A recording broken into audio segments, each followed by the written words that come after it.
Yeah, yeah, gotcha. When we go live. All right, let's see. I'm going to refresh. Get the town description. Until, Yes, sir. I got 5. We're trying, man. Oh wait, I got the tabs, I got the refreshes, like everything's going on. I got someone at we Walmart went checking. To desperate measures. We went to There's someone desperate. at Walmart ready to cop one, and I'm ready to pay him as soon as he gets some in stock. Like I'm all over. All over the place. damn. Yeah, man. I'm excited. After that Forbidden West, I'm even more excited. I got at least until 2022 because I know that's when fucking Horizon's gonna come out. How we sounding?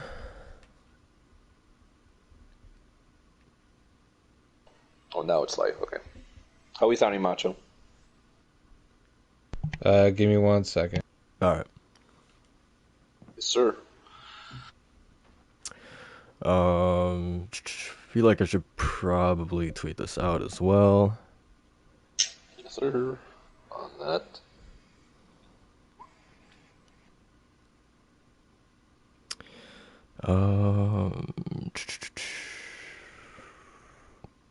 Yeah, I think the title is good. Horizon, Sonic, and Dragon Quest. Even though I don't have anything good to say about Sonic. What? Oh, Sonic. We are good. We are good. Sorry, I had to mess around my PC settings for some reason to switch the audio output. All right. I just cool. one good thing to say about it, but the rest, it's whatever. I just don't have anything else to say about the rest. All right, cool. I'm gonna tweet this out, and then we are good to start. We golden. Yeah, same. Get this out. Which, quick thing, Macho, there's a pre-order I got in the email. I don't know if that's all or not, but there's a pre-order for a vinyl, Final Fantasy 14. It's like $100. It looks beautiful. It's like the whole collection. Oh, man. Yeah, no, I saw it. I if I wasn't getting the collector's box, then I would have dipped into it, even if I don't have a record player. A record, dude. Every time I see all these gamer websites that they sell all this merch and all these vinyls, I'm like, dude, I want to get a record player just because there's so many cool ones. There's so many cool designs and so many cool. I saw. Yeah, the thing is, the cover art is such they hit the note on the cover art because it's so poignant and so cool to see that. But Yes. like I said, I spent money in the collector's box, and Yeah, I feel that. my guys, Square Enix charged me $40 for shipping, and I was hurting when I saw that in my cart. I got the collector's box, and I knew the items would be sold out, but I just dipped in. I was like, all right, I'm gonna do it. Haven't done it for a Final Fantasy 14 game before. $40, I was like, it's gonna hurt, but anyway, I just I had to eat that $40, but I was mad. I was mad afterwards. Bro, there's some sites that when I check the shipping to Puerto Rico, it's like $100, and I'm like, oh, I'll just travel there real quick. Yeah. I was just gonna buy a plane ticket and pick it up over there. Plane ticket. I think it's way cheaper. Yo, there was in Returnal there were a total of 9 million deaths in Returnal, player deaths. That's pretty funny. Insane. And then the first boss, not surprising to me, the first boss in Returnal was the one that killed the people the most. Yeah, that's the one. That's the one that has a super cool design too. It's the gateway. It's the gateway to hell. It's like it's like in Bloodborne. If you don't beat Father Gascoigne, I don't know what you're gonna do, buddy. That's the true test. Yeah. Yeah. If you can't want to go in there. Yeah, if you can't get past him, then you're not gonna do well the rest of the game. Might as well return the game. Honestly. Because he's not even the strongest. Yeah. No. Yeah, you mostly find the camera on the first boss anyway. All right. So Guys, welcome back to the 14th episode of the DualShock and Sense Podcast. I am your host, Soul, the connoisseur of anime waifus, joined as always by my two co-hosts. I got Walt. How you doing, man? What's up, y'all? It's the PS5 exclusive. I'm kidding, guys. I don't have a PS5. I was like, where are you going with that, man? I'm sad over here, okay, guys? I'm looking, I'm hunting, but it's all good, man. We playing games, playing some oldies.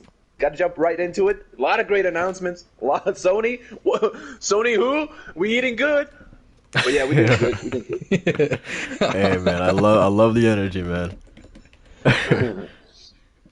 And then we got Macho. What's going on with you, man?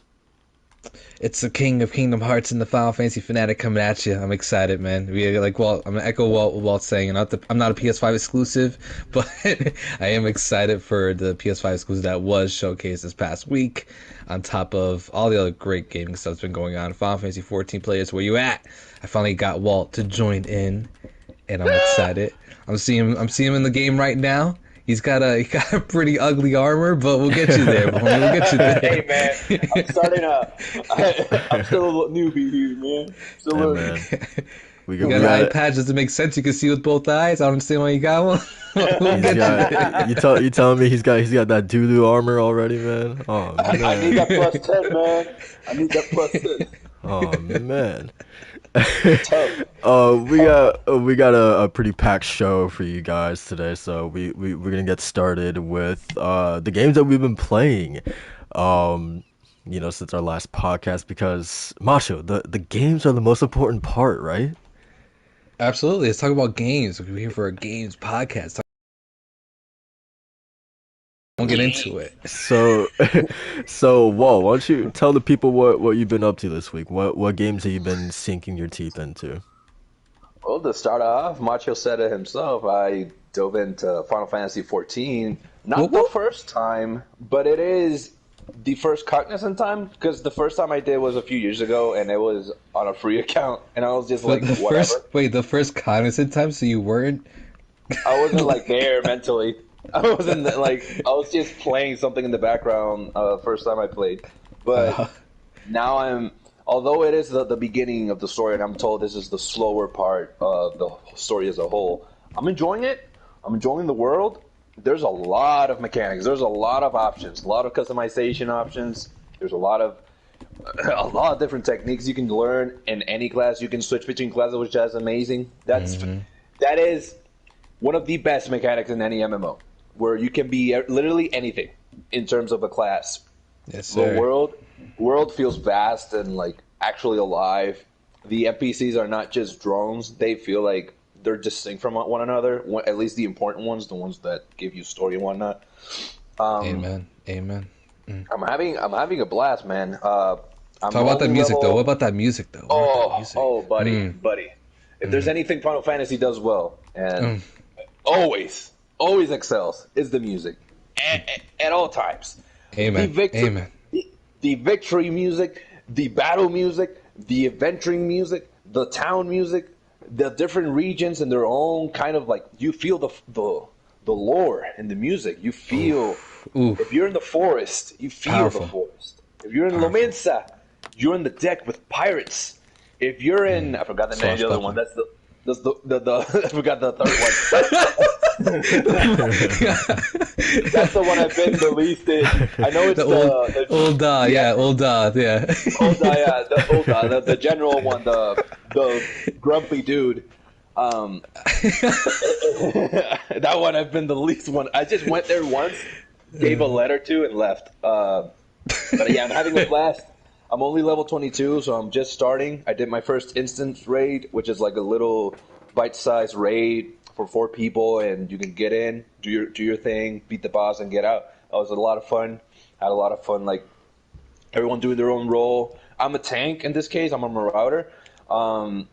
So my role, quote unquote, is to soak in the damage and aggro and just be on the front lines while I'm getting healed by the healer and whatnot.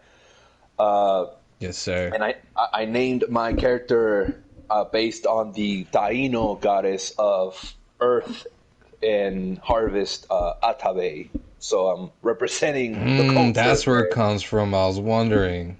Yeah, man. Representing the unfortunately extinct race, but it's still in us. It's still in us. Oh man, Yeah, man. the last of Never your dies. kind. Never dies. Dying Yeah, breed. man. That's the last one. The Last of Us, man. It's Oh, the man. sequel. And aside from that, that's been, here and there, jumping in, jumping out. The main game I've been playing, like nonstop, since the last podcast has been Dead Space. I have never Ooh. played Dead Space. And let me tell you something. Ooh. What happened to horror games, man? What happened? Ooh. What is EA thinking? Well, yeah, I was When about to they say have- EA happened with that. That's the thing. What's EA think? I know they're the boogeyman for many people, but godly, they have beauty in their hands. Dead Space. I've only played Dead Space 1. I'm gonna play the other two. I'm told that the last one is the least important or the most hated one because of its more action oriented, similar to how Resident Evil evolved into more action focused. But And dude, microtransactions as well. yeah, like it got all the EA treatment. It was like, oh, this is where we started. But like, dude, Dead Space, it's the atmosphere, the ambiance, the location truly feels dead. And I'm not being like, oh, like, yeah, everyone's dead. No, dude, walking on the hallways of the Ishimura, going around every corner, you do not know what to expect. Everything is rusted. Everything is either malfunctioning or bloody, covered in guts. You don't know who's who. You don't know where's everyone. You assume there's people alive because you do hear some recordings of people like in their intercoms screaming and like trying to look for cover and like trying to escape. But you're all late, and that's the thing. The theme of this game is if you have hope, get ready to lose it in like an instant. The game does a perfect job of making you lose hope and making you feel like literally no one can hear you scream in space. It's and the funny thing is, you get all these games nowadays, and I'm not, shitting on them because I love Resident Evil Village, but you have this common guy, this your everyday man, Ethan Winters, freaking killing vampires and sea monsters, and they try to make him a badass. Isaac Clarke is not a badass. He's just an engineer that's like, I need these tools to kill these motherfuckers. You know what I mean? Like, it is insane the way that they set up this protagonist, and it truly does feel like, it feels more like a husk and like a vessel of a protagonist than Ethan Winters did, in that sense where he doesn't have a personality. You're just in the body of engineer trying to survive this desolate ship. Literally only 3 people alive, the 2 that came with you. Oh my god, it's tense. I get jump scares just from doors slamming shut because it is so tense. It's insane. Yeah, it's weird. It's weird how it's so immersive in that third person scenario. Even if you're the character you're playing as is basically like a blank slate. Yes. Even then, you're just like you're so immersed into it because of what's happening around you, which that's what makes it so special. Oh, dude, it is. And the necromorphs, to this day, I always said it because from videos and from reading on it, but I gotta reinforce the idea that there is no scarier creature in video games than the necromorphs, and I mean all their variants. That is the most disgusting, like horrifying, and unexpected kind of alien life form. They range from slow to downright like fast as hell and rushing you, to just looking at you from afar, and then it's unpredictable. You don't know what to do. You're like, should I attack? Are you leaving?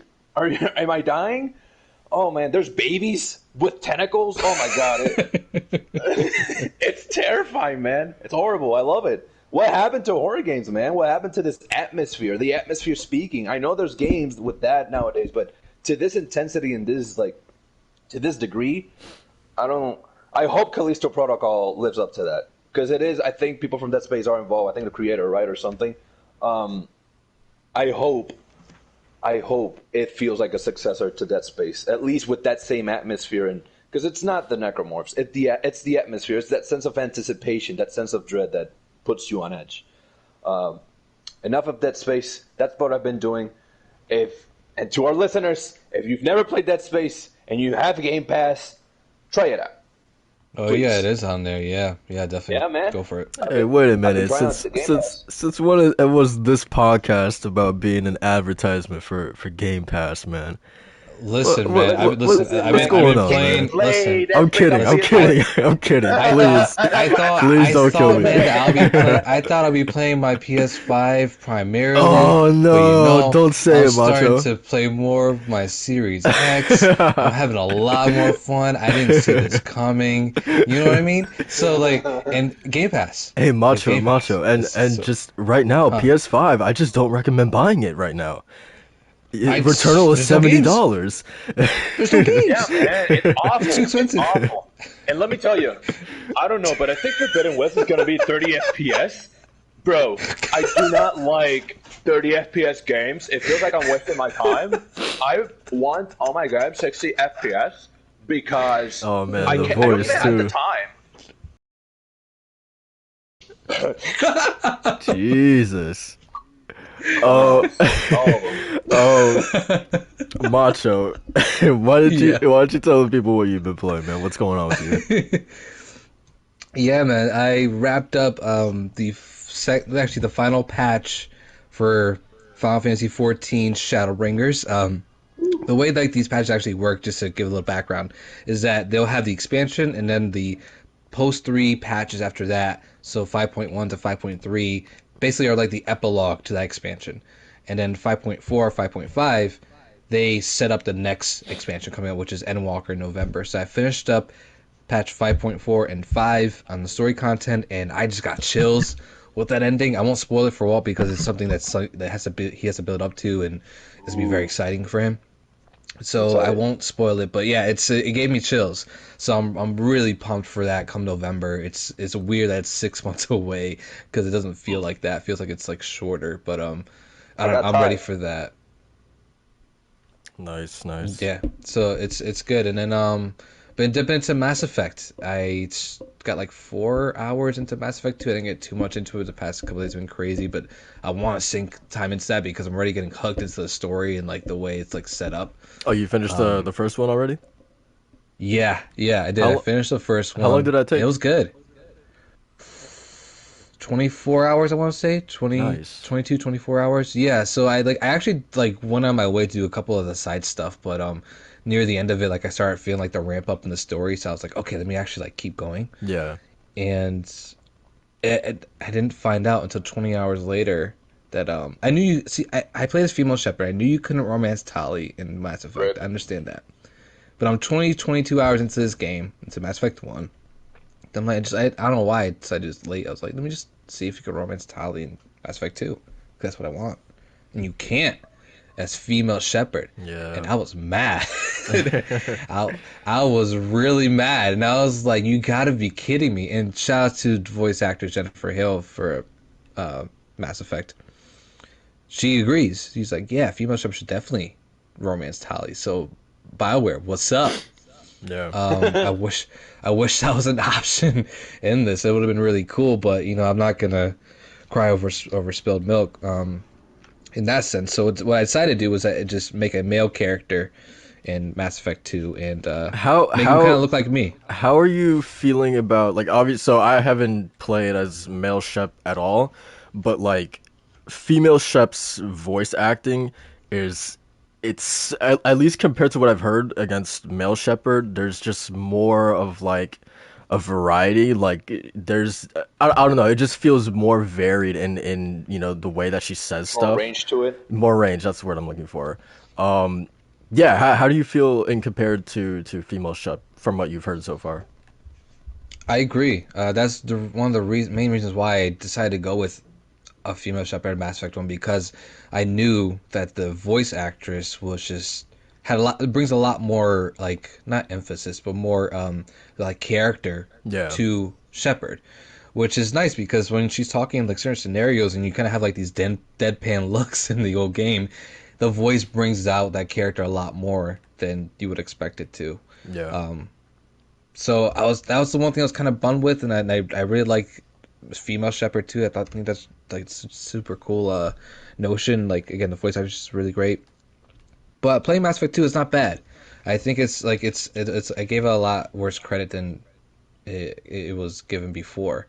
But it's not bad. But yeah, I definitely prefer the female Shepard voice. But it's not breaking my experience by any means. Right. And hey man, it's the voice or Tali. You can't have both, man. It's one of those. Yeah, apparently not. No, man. I mean, I figured that since I played Mass Effect 2 and 3 with female Shepard anyway, I'll just play Mass Effect 1 with female Shepard and stick with the male Shepard for 2 and 3. Because like it's a sort of different experience. And because in Mass Effect 2 and 3, even if you're a female Shepard, you have like your options of who you can romance still. But for me, nothing really hit home when it came to the main cast. So I just really stuck with like the Normandy's crew members. I just slept around with them. Yeah. So now the fact that I'm a male Shepard and I actually have the options to romance like more different main cast characters, I'm excited to see where I can take that, because I already got the option to flirt with a couple. I'm like, really? Yeah. God, what's her name? Yeoman Kelly Chambers or whatever. Yeah, Hey, I exactly. don't throw this word around lightly. I embrace you. I was like, wait, huh? I don't I just met you. throw this word lightly, but she's acting a little bit like a like a hoe, man. I'm not gonna I ain't gonna hold you, man. Whoa. She acting a little crazy, man. She knows I'm taking it. She's saying all this slick shit, man. I'm not down with Listen, but did you tell that you would embrace her? that. Okay, yeah, I did. Exactly. See, my dude, when I was playing Mass Effect 1 and right now I was talking to Caden, Yeah. I said a line that I didn't really like. It didn't come across my brain that it was flirty. I was just Yeah, like, me whatever. too. I did the same I thought it was thing. just friendly. Me too. Yeah, I just thought it was friendly. So I was like, These gamers and ain't then, loyal. and then Kaden was like, "Ooh, did I see like a little sign there?" The same What's thing going happened on? with Jacob in the second game for me, and I'm like, I'm not trying to fuck these guys, man. Like, I'm just trying to be nice. That's it. Damn. Are we really role playing as a girl right now? Oh my God. Yep, that's exactly what we're Y'all doing. understand now. Y'all know now that it's like I was I just think being we nice. understand. Yeah, I think we yeah. understand now. Yeah.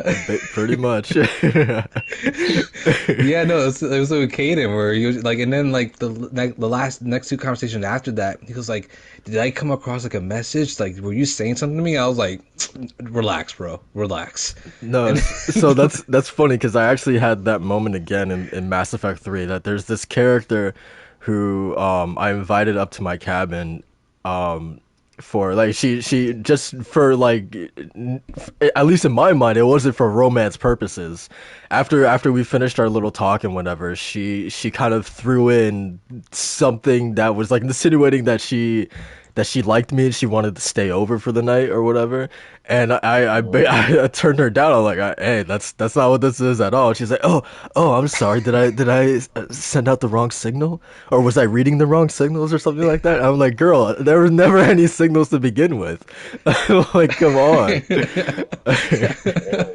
Honestly, that's how I feel for Liara, man. Like, Oh no. I just. He said exactly. I caught him. Oh man. No, that's how I felt for Liara in Mass Effect 1. Like, I can't with her personality. I just Oh, can't. man. I think her voice actress is like top notch. I love it. Yeah. It like suits her so well. But like, yeah, her personality is just so like stale. I felt like, and even when she was telling like her backstory, I don't know. I just couldn't really latch onto her. But I just really the voice. All right, all right, I'll say it. I slept with Liara just to get the trophy. All right, that's what I did. Damn, whoa, you Not hear this? ashamed. Oh man. And I thought, and y'all telling me I was the horny one last week. Yo, wow. Listen, man, we had that sentimental moment between us, and then she came to my room, and next thing you know, things started going. They were rough. I sent a Snapchat to my fiance, and she's like, "What is going on?" Golly. It was crazy, dude. But it was, yeah, it's a man. ton of fun. But if you haven't played Mass Effect, get on that, man. It's a ton of fun. It's a gem. You can Even be- 10 years later, it knocks out of the park. You can cheat on all your partners, apparently. They're gonna call you out on your shit though if you do that though. Hey So man, just be careful. Yeah. Oh There's yeah. there's Yeah. They I will. actually like it when games do that. there's actually this one. So like back to the whole Jennifer Hale and Mark Mir comparison. There's this line that legitimately made me laugh out loud in Mass Effect 3 where I won't get into too many details, but like stuff is happening. You're in the midst of this battle, and Rex is on the intercom, and he's basically like telling you to hurry up. And Shepard's like, "There's a goddamn Reaper in my way, Rex!" Like screaming it like over the intercoms, and it's just like the funniest thing ever. And Rex is like, "Yeah, you get all the fun." Yeah, and it's just moments like that where like she's just really selling like Shepard's like annoyance, it's she's selling this moment that Shepard's just like done with this shit at this point. Yeah. It was just really really good. So yeah, that's why I'm really enjoying her. But so yeah, how are you feeling about two overall, like in comparison to one? You feel like You, I go kept ahead. thinking about what you said in the last podcast, how like it's jarring how much of a difference in like game design it is. Yeah. As far as like stripping away the RPG stuff, making it a lot more simplified and streamlined, making the shooting a lot more, I guess, in that time modern. Yeah. It's very jarring. I can see where people are saying now, where like when they say the Mass Effect 1 is their favorite, because those RPG mechanics are there and they are pretty deep, and you can get into the weeds with them, and as well as like a really engrossing story. So, but the thing is, Mass Effect 2 is like it's such a like straight shot Yeah. that you don't really think about it when Yeah. you're actually in the weeds of it all. And when you're playing it and you're like invested, you're in there, and your weekend is, next thing you know, your weekend's gone into Monday. Yeah. For sure. Hey man, as long as it's not 30 FPS, I'll play it.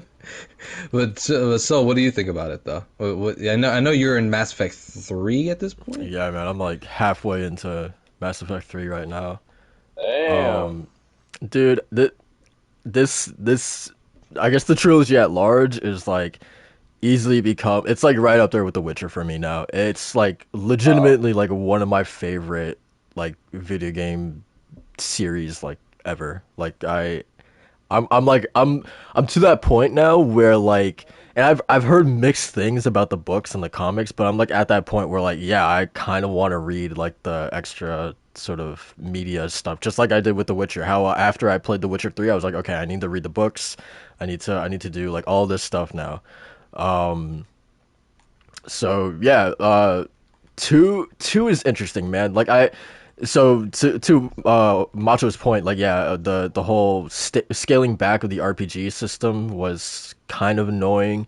The gunplay leap from one to two, I don't think is like that drastic of a leap. Like I still think the gunplay in two is like it's serviceable. Like it's not it's all right, but the gunplay in three now that's like my biggest issue and one was just like how slow you moved, right? Like running to cover never felt good in those games to me. But in three, that's kind of rectified by just how quick you move. Like you can roll, side roll, the sprinting. You're no longer you don't have this like macho, right? The problem of like once you sprint from like for like 3 seconds, Shepard's like tired and you can't sprint anymore. Like was that an issue for you too? Wait, say it again. Sorry, I was opening my window. No, you're good. That like in Mass Effect 1 and 2, when you start sprinting, like you could sprint for like 3 seconds and then Shepard's like tired and she stops Oh, I sprinting. hated that. Yeah. And I so hated it. that's not Yeah. a problem in Mass Effect 3. Like you can sprint for as long as you want. Like you could go on a goddamn triathlon and Shepard's good. She won't get tired. So yeah, That's good. yeah, the mobility is so much better in this. Like to the point where like I was kind of annoyed just about like how much time you'd spent behind cover in one and two, and three I'm finding that, and it's probably because of my class as well, but I'm finding myself more just like on the move, like close to the enemies, just not necessarily always behind cover, like I don't know. It's just fun to be on the move with Mass Effect 3, and then the powers feel good as well. Being able to chain like a dash attack with a shockwave, or even flipping through my companion's biotic abilities using that, and then myself following that up with a biotic attack. Yeah, I don't know. It's really cool. I'm Question. Yeah, which Oh, which makes me interested in trying out Mass Effect Andromeda to see how that, like that yeah, I was evolved. about to go in there. Because I'm not gonna play Legendary Edition until I get the better display. Uh, but I did jump into Andromeda again, and it's been a while. It's been like 2 or 3 years. I haven't played it since before Hurricane Maria, so I gave it another chance, and I haven't played the trilogy. And I'm trying to look at the contrast with what people are telling me about, who Shepard is and whatnot. And I was talking with Macho about this, and just to get that out of the way. In terms of story, very different stories are being told and very different people. I get that the dialogue, I guess, sometimes comes off very poorly, I guess, in Andromeda. cringy. It does feel cringy at times. And then you realize how a lot of these people, they've never in their life been like on the battlefield, and like they're no military experts or whatever. They're just like, some of them are dorks, some of them are just stupid people, but they don't stay like that. They do evolve. They do turn into these characters that some of them you might remember, and some of them, like anything, there's the ones that you find annoying, you just never talk to again. But in terms of combat, I do think that Andromeda is the one where I've heard the most praise about in Yeah, terms of I've heard that where too. it went to, Yeah. especially with the jump jet. Because you mentioned mobility, bro. Andromeda with the boost pack you have, like you can literally like jump, hover while you're aiming. You can move fast from cover to cover, doing a little boost. There's a lot of freedom in movement, and in fighting, there's a lot of different combinations you can do, like from a gun to abilities. And uh, I haven't explored the other classes too much. I've only ever done Biotic in my first run back when I played it, and it was really fun. I had a blast. But I never paid that much attention to the story. Not only has it been a while, I didn't really care about Mass Effect. I just played the game. I never played a Mass Effect. But now I'm paying more attention. And Ryder is no Shepard, first of all. Shepard, I always hear how Shepard became a legend. Shepard is this, Spectre or whatever. Like, it's this protagonist that has all this experience and all this military prowess and all this stuff. Yeah, it gets Whereas a little more Ryder, deeper into that, but like, yeah. yeah. Whereas Ryder, it's like, oh yeah, we're just looking for a planet to live in. Yeah, I'm just a there's Pathfinder. yeah, You know, there's like no comparison from at there's no least obviously it's like what two completely different stories. But yeah, and yeah. how I told Macho, Andromeda feels like a part of a much bigger story being told, whereas the trilogy is the bigger story. Where Andromeda is just a fragment of what happened to I mean, I don't know if y'all know like the basic premise of the game. I don't know if I should get too deep into it or just a little bit over it. No, Where I think we know. Yeah, okay, yeah, with Yeah, yeah, the I'm definitely gonna check it out, like eventually. okay, perfect. It's more of colonizing all these, looking for a home for yeah, humans and whatever.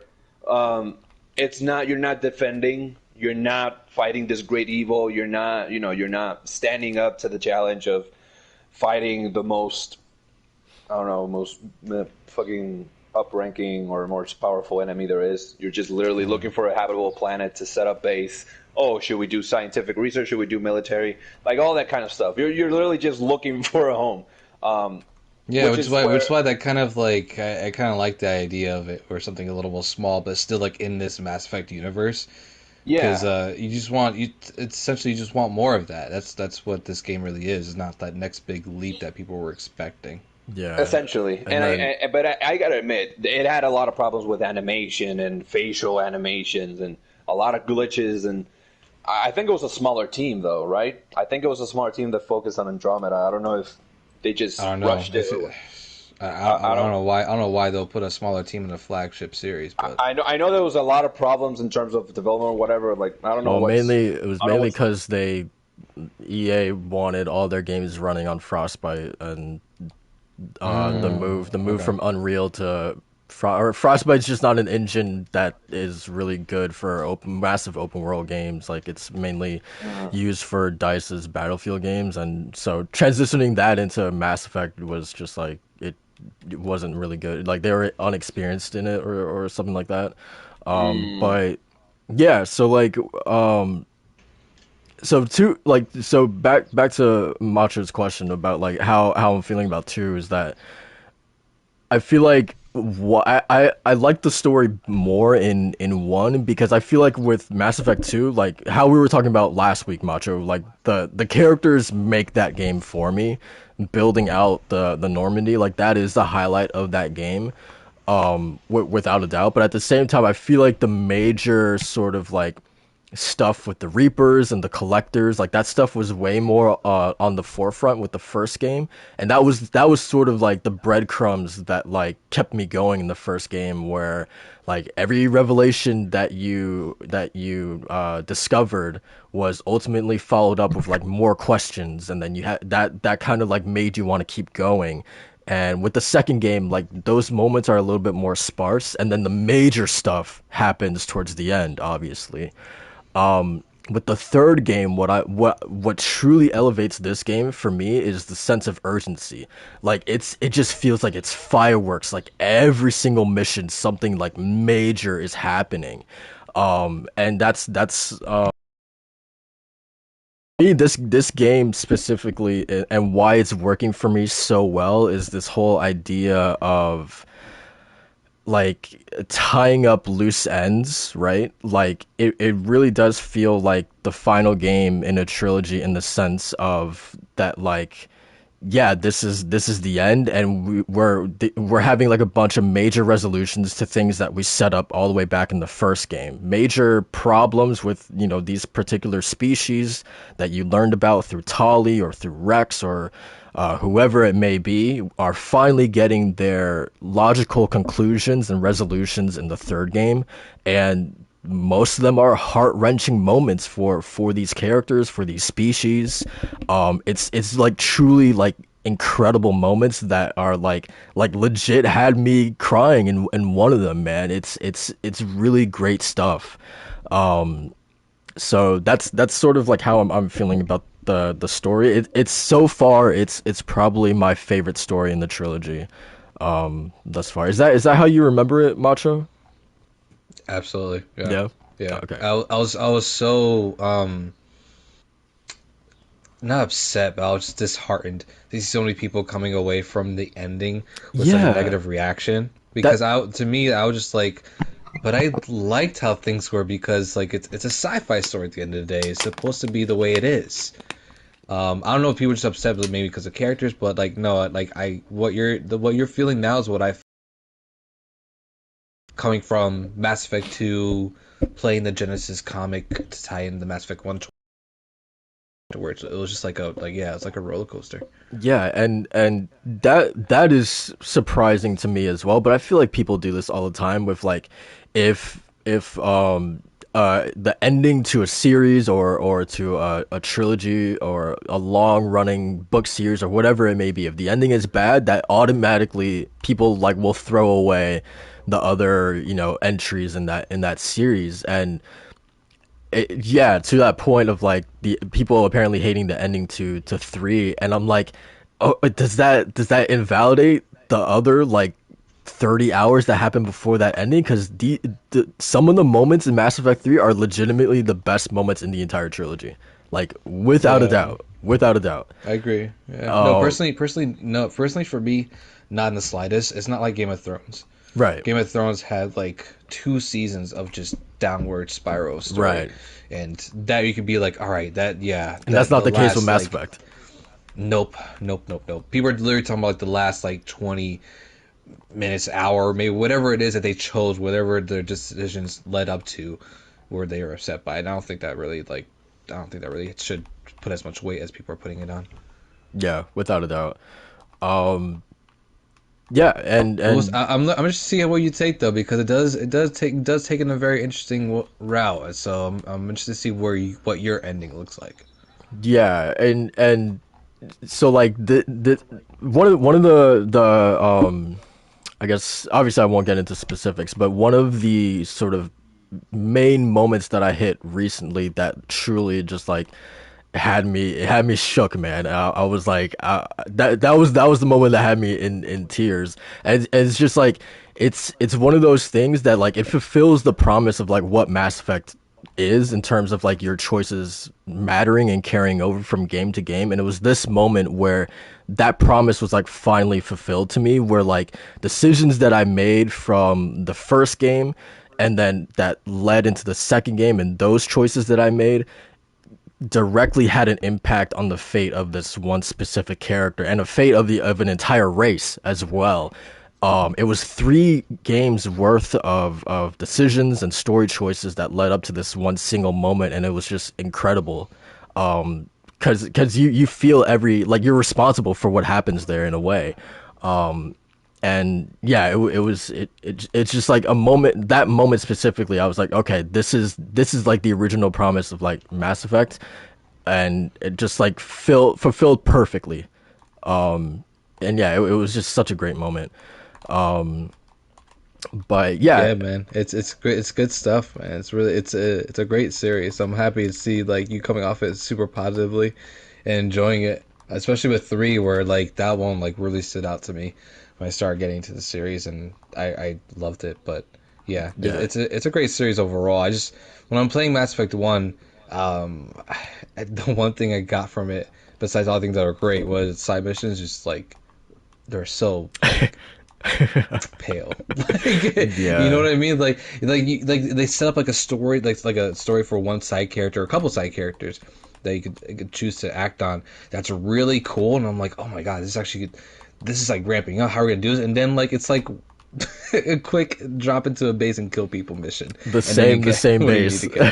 the same base. It's And then sometimes it ends with like a codex entry pops up on the screen, just like in writing, it tells you what happens after. yeah. I'm like, are you? I'm like in my head. I'm like, wow, what a way to dampen the mood there. Yeah, yeah. A But way yeah, to get me so excited, man.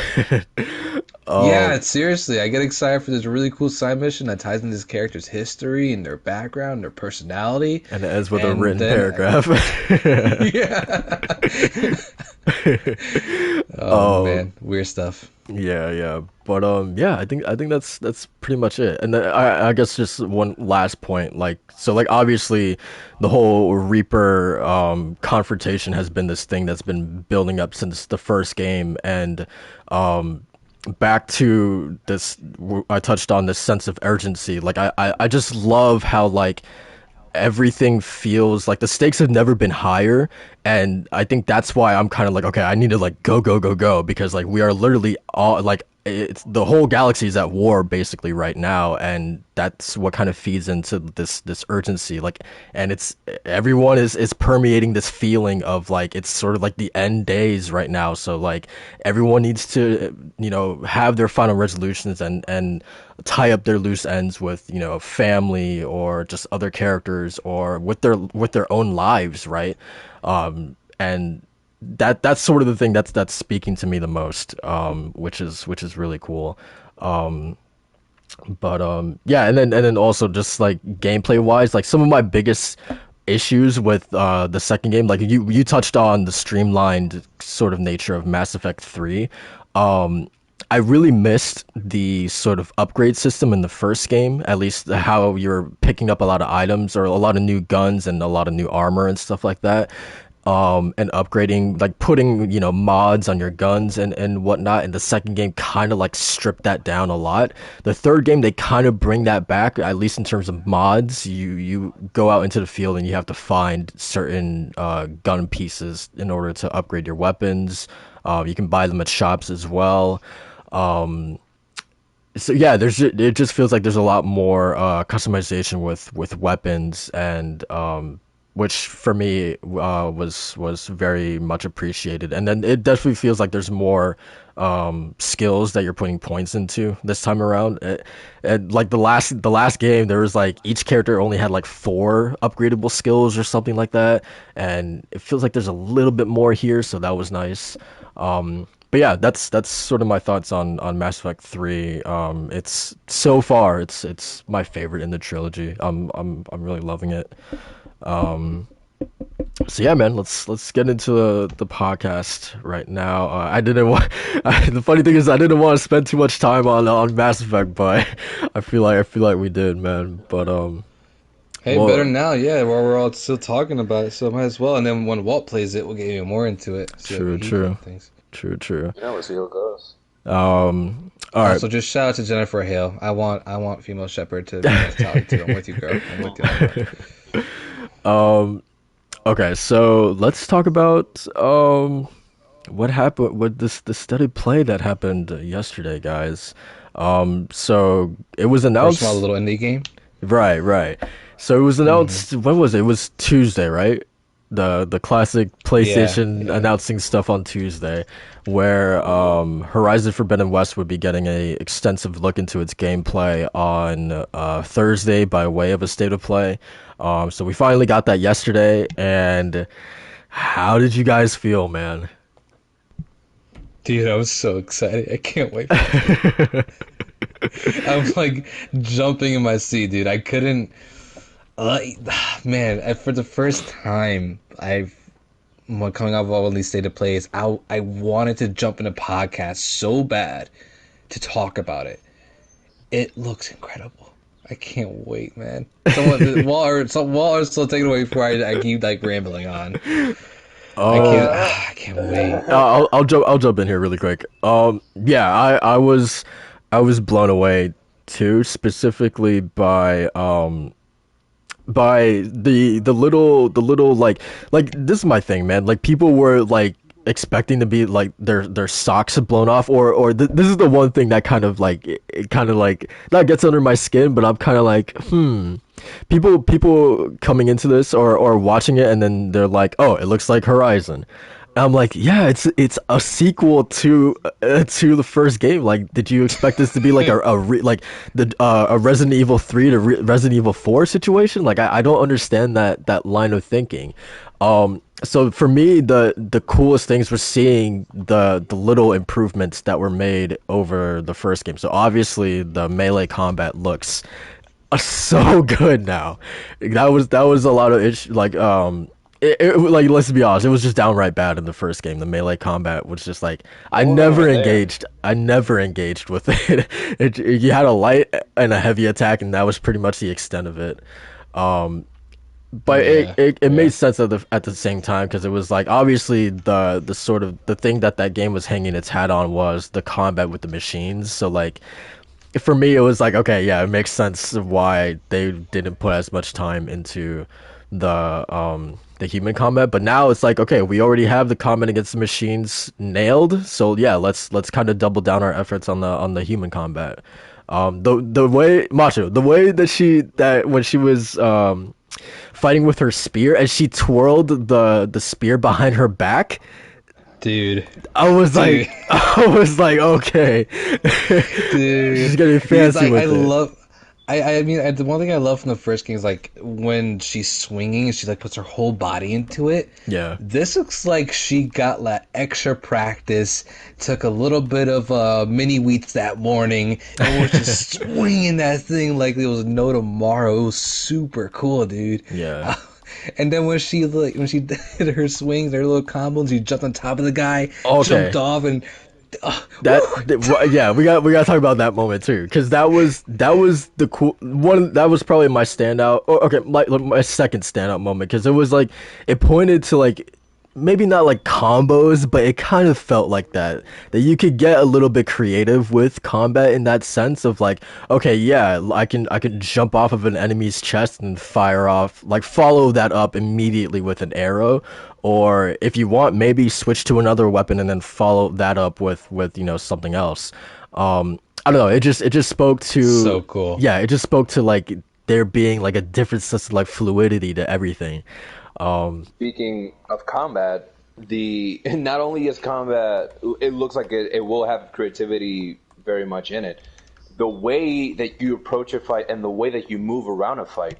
When she was fighting the mammoth elephant, whatever that machine was, the way that you would climb up the edge, use your grapple, jump up, use your grapple again, and pull yourself towards the other pillar. That mobility, it makes me think of how creative can they get with set pieces or areas. Yeah, just areas in general. Thunder. Yeah. Like I saw these buildings in the distance. Are you able to climb these buildings? Are you able to sky like in these huge buildings where you have to depend on your grapple so you don't fall to your death? Like Dude, that would be oh my god, that would be insane. Yeah, that was the main thing for me in this whole. I mean, there was a lot. First of all, killing it. She keeps killing everything. When she takes damage, the dialogue, the cutscene dialogue. You do feel like Aloy. It feels like Aloy is growing. She's adapting. It does feel like she's seen. She can speak underwater. She can talk underwater. Bro, she has I don't know what that thing is. No, it's like a thing she has on her mouth, and you can spoke like perfect. She had like a mask or something. Yeah. She had like a technology, whatever they allow her to do that. Yeah. It's sci-fi, but that's the thing. You can also be underwater for forever. I mean, you don't have to go out. You can just chill. Dude, fighting machines underwater, is that a thing? Can you do that? Maybe.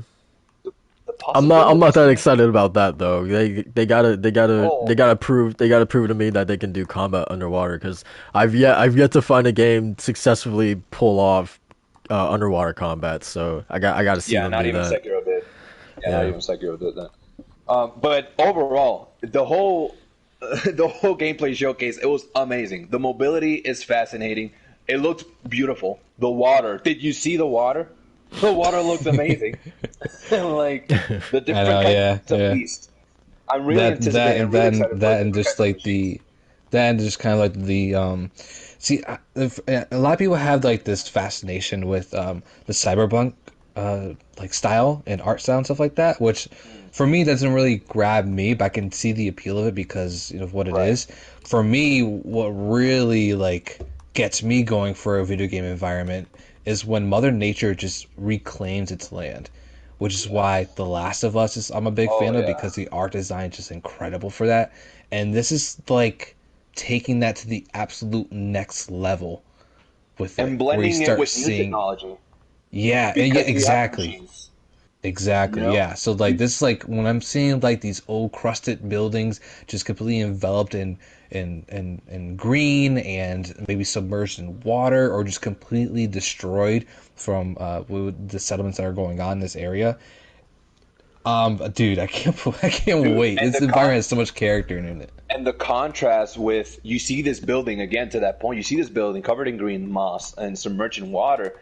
And the contrast with this huge mechanical Thunderbird just flying around, it's like, what am I watching? This blend is amazing. You're in San Francisco, right? It's so vibrant.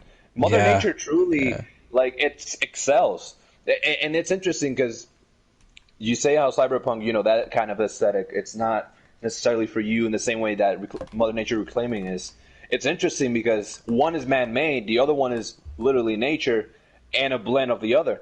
It's fascinating. And again, I want to see how big this game is going to be. I'm really excited to see how much you can explore, how much is there another. I assume Silence is behind most of the things that are happening. Maybe he's involved in the bigger picture. I don't know. Which, another thing to that, there's people controlling machines properly. That I immediately thought of Silence. Maybe he found a way of like teaching these people how to do it. I don't know. There's so many questions I have about the story, because the story in Horizon Zero Dawn is one of the things that stood out the most to me. I love that story, even if people complain that a lot of it was through audio logs and like written stuff, and much more of nature and whatever. It's one of the most it's one of the most fascinating like lores sort of in gaming. I agree. Yeah. I was absolutely blown away when everything ramped up to the ending and everything like that. Just learning. I was always fascinated by it. Yeah, just learning about how their world came to be, the purpose of the machines, learning about why the people living in that era don't know about like our timeline in terms of like our history. Learning why that's the case. It's so cool, man. Obviously learning yeah. about Aloy and what she is, yeah, all that stuff is And her so cool. mother, and all that. Yeah. And Yeah, and I feel to, like it definitely is worth the payoff for people that give it the patience. and it's ironic because the whole game also explores, not going into details, the idea of, you do explore what happened, and you do explore how a lot of it is humanity made, and a lot of it, because in a lot of games, most games, a lot of the catastrophes that happen are because of mankind being, kind of irresponsible. Same with Dead Space. The reason why they're in space looking for resources is because Earth is run out of resources. That's why there are these huge machines cracking planets and looking for resources. Same with Horizon. It's like the main game explores humanity once again, screwing itself again. It's fascinating. It's a cycle. And Aloy, Baloy, bless you, one of the best protagonists ever. I love it. I love Yeah, it. it's gonna be good, man. I'm excited. But the one thing, honestly, we can like go into spades about like how amazing it is because it is. It's for all of us that like have loved the game. I love the beach The environment first as game. well. Wanted to touch Oh on that yeah, Yeah, as well. The more beautiful, beautiful. tropical sort of aesthetic is really cool. Even to the yeah, point, yeah. I don't Do you know if, think we're gonna get more of that?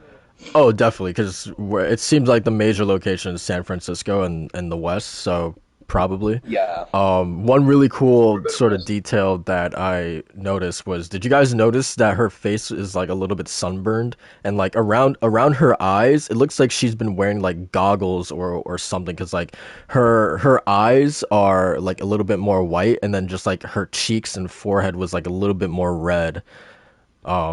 That's sort of like Interesting. yeah, a really subtle detail, but I mean she's in San Francisco, so it would make And she sense. was in the snow. Yeah, She was in the coldest environment ever. And so that transition, I imagine her.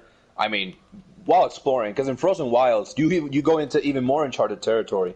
I Yeah. assume she had all this gear, and as she was getting into more warmer territory, she got these marks. That's cool. It's a Yeah. cool detail. And I then mean, I didn't notice that, but I did just notice how amazing her character model is. It just pops yeah, on Oh the yeah, screen. yeah, it looks good.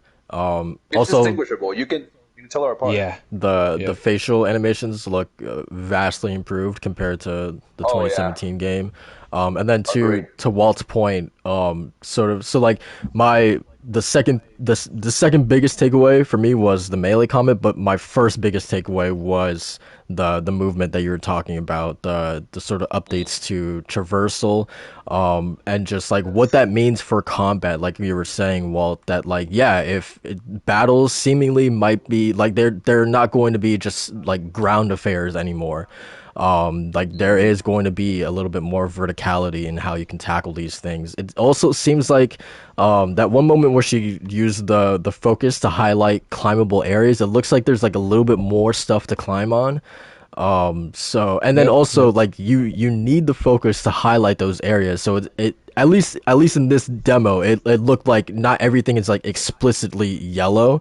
So like if you want to if you want to make it those yellow spots appear, you have to initiate that yourself. So it's not going to be like, oh, here's yellow areas right in your face. That's like, okay, Yeah, hey, these very are uncharted. right.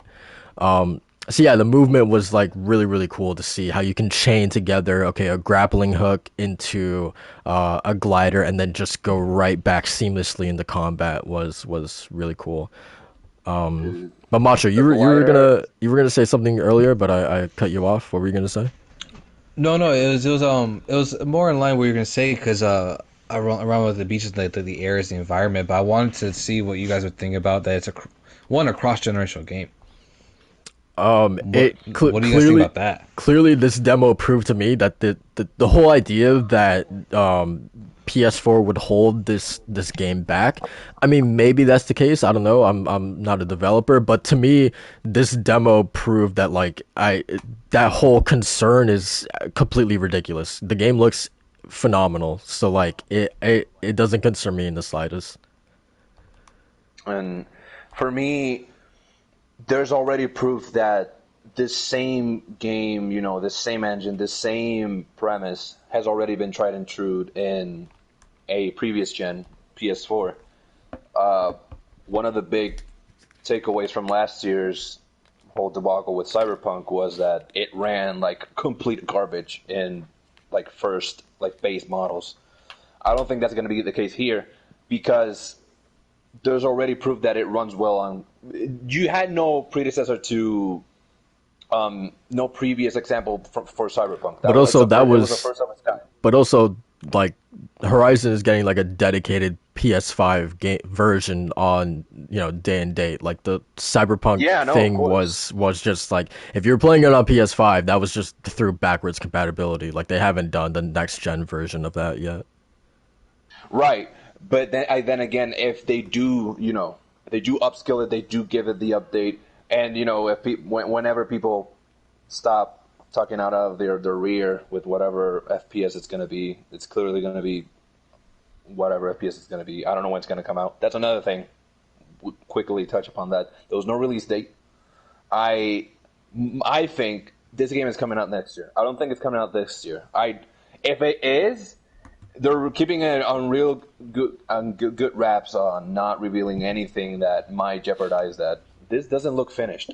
It looks, the little portion that we saw, that looks incredible.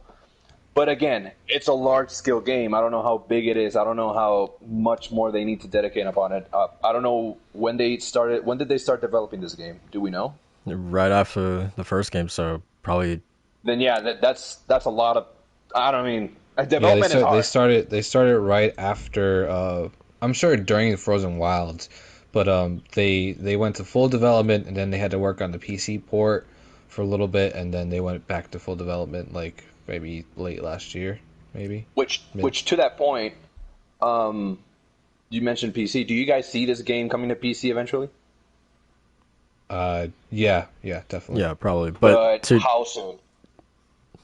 Not soon enough.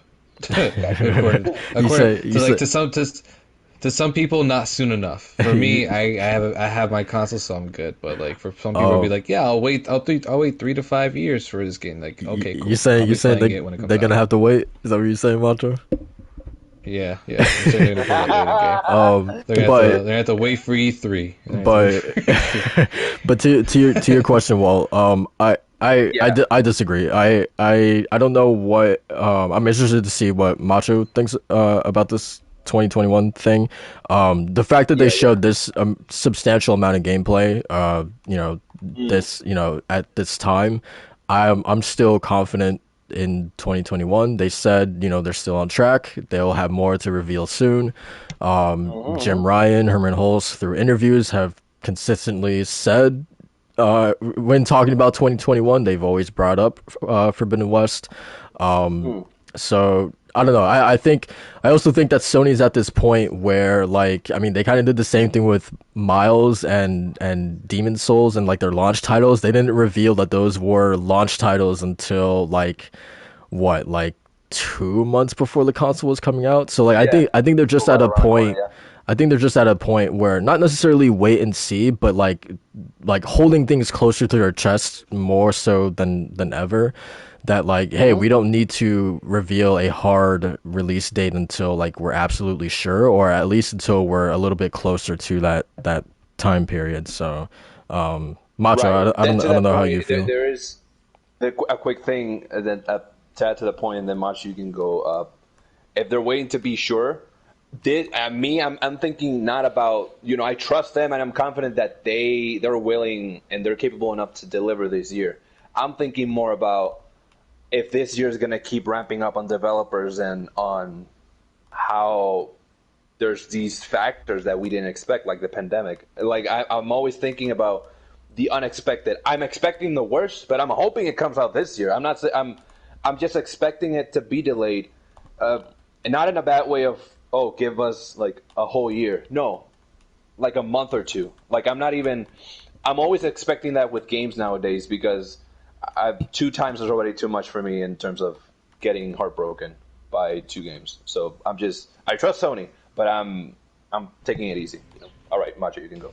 No, yeah, I understand you, man. That's how I was with Square Enix before, and then they dropped Final Fantasy VII Remake and completely changed my mind. But no, I actually do think it's coming out this year, just for the fact that this State of Play it was focused, and what Sony's really good at with these save plays is Oh yeah. is keeping on that focus. So this was strictly your gameplay live stream, and obviously people expect a little bit more from it when it comes to like the release date or to talk about maybe some more mechanics are involved with the game. But we have to keep in mind that when the PS5 was revealed, and this was like one of its, this was I think this was like the show ender for that yeah. reveal, I if I'm believe not so. mistaken. Yeah, I believe so. Yeah, so to go from that CG trailer to kind of establish what's coming to now having a full gameplay focus where it's really showing you like what this console can do and what this game is going to be about. I think that's enough for people to chew onto until the next couple of weeks where PlayStation is going to like the summer game event from Jeff Keighley. They're not going to E3, but they're going to that. So they could be showing something from that and have like, and from what we noticed with Sony too, I'm not kind of jumping topics on this, but how they like to trickle the information down. So big gameplay reveal, and then Summer Games Fest, they can talk about the release date.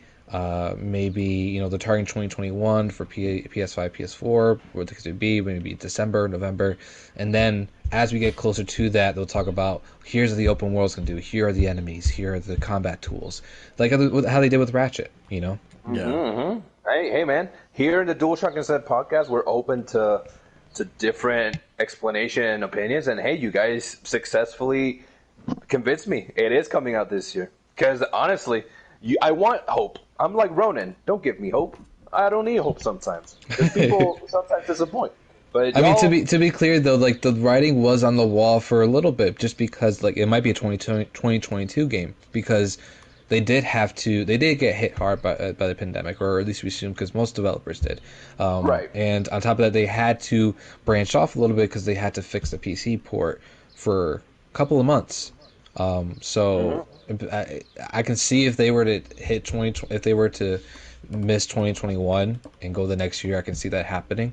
But if they're really focused on 2021 being like this game to end their first year for PS5, I think it looks more doable now. This game looks like it might be ready in another 6 months, 6 or 7 months. And speaking, if this game comes out this year, for anyone that always jumps the gun and tells that this game will take it, do you guys see this as taking Game of the Year with whatever's been announced? It's too early to tell. It's too early? Yeah. I don't know. Think people are jumping the gun too much?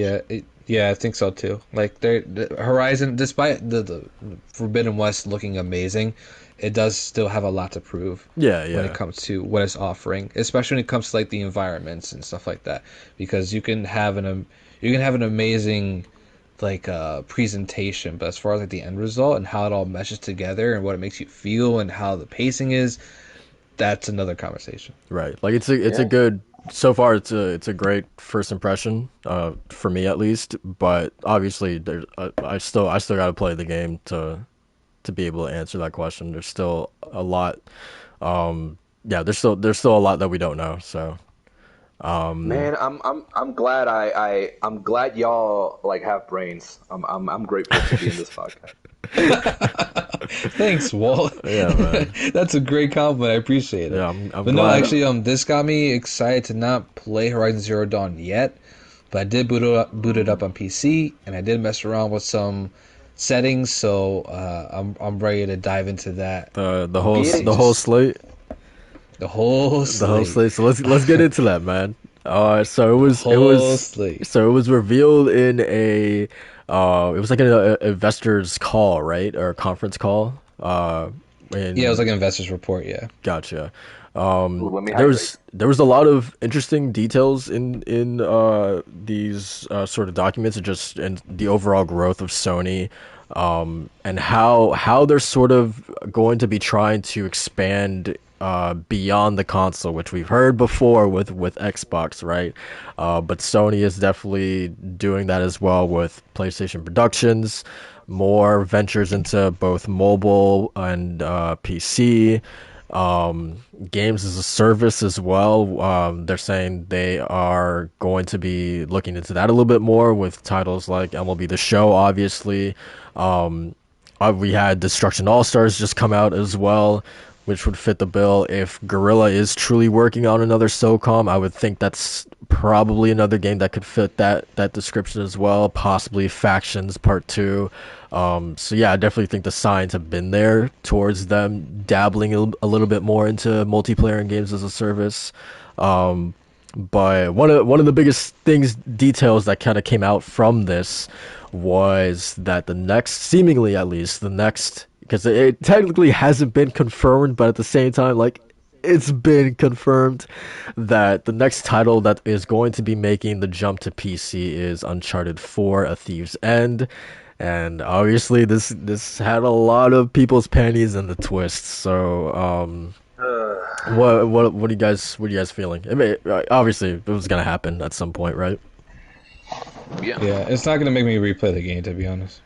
Yeah. I played Uncharted 4, and I played the trilogy, and then 4 right afterwards. I kind of just binged it, and then even then I was like, oh, okay, that was cool. I don't need to play it again. Interesting. Yeah. I do think it is like a leaps and bounds, like graphically and gameplay wise. It's fun. Yeah. But as far as like re-experiencing that story, I don't really feel a need. Yeah, I do think that a lot of it, if it stood out a lot for its set pieces. It had movie like Hollywood style set pieces, you know. Not as many as the original trilogy, though. I will say that. Like it had yeah. Go ahead. My favorite is still 2, and then Thief's End. For me, 2, it's just a perfect blend of those set pieces and story. For me, in terms of 4, I won't be replaying it if it's on sale for like $10. That's 10. I'll download it. I'll play it on PC. Yeah, just same. You know? Yeah. But I'm glad I'm happy. I'm happy because this just means that more Sony games, there's potential for, dude, this is the game I want on PC because aiming with a controller on this game sometimes feels a bit hard, and it's Last of Us 2. If Last of Us 2 makes its way to PC, my God, that game is going to feel incredible. It's going to feel the aiming itself, the combat, the shooting, beautiful. Now, if whoever's listening, if you think this is a bad thing, if for some reason you don't agree with Uncharted going to PC because it's a Sony, that Sony's not thinking about what's wrong with you? What is? Come on, this is nonsense. What is this? I get competition. Competition is not going to go anywhere. Sony's not going to put their entire library on PC. That's first of all. So still going to be exclusive.